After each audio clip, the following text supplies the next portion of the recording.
Dasha, her mum Vera and dad are about to try and complete a more than 10,000 kilometre journey. This is what they're fleeing from. They say these videos show their hometown, Nikolaev, in Ukraine.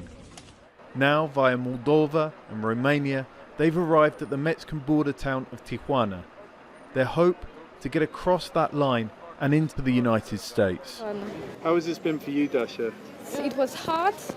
We were sleeping in the car by 3 nights because we're staying in a queue to leave Ukraine. I imagine that because you're the English speaker, you're having to do a lot of the logistics. Yes. Yeah. Dasha's 14, but all her effort could still be for nothing.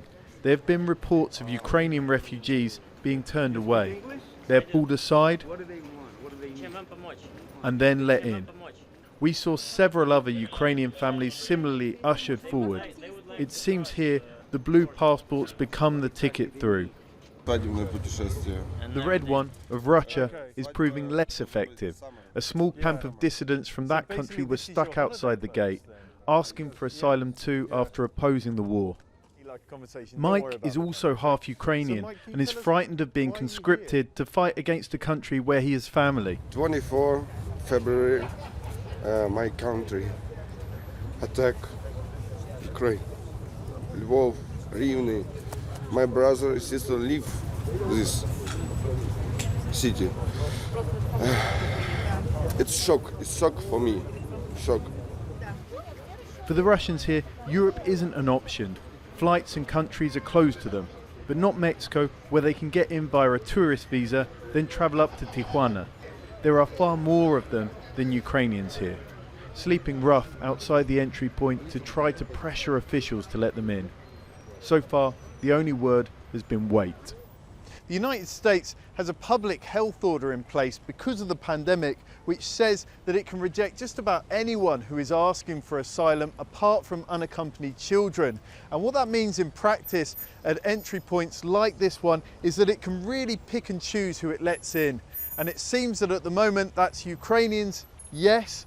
Dissident Russians like the ones in the camp, not so much, and the Mexicans and Central Americans that say they've been living in unofficial conflict zones for years now with next to no hope of getting into the US. We found this family of 17 watching as the Ukrainians went in ahead of them. Their green passports carry little weight. The granddad told me they fled southwest Mexico after he was kidnapped and beaten. The rest of the family threatened.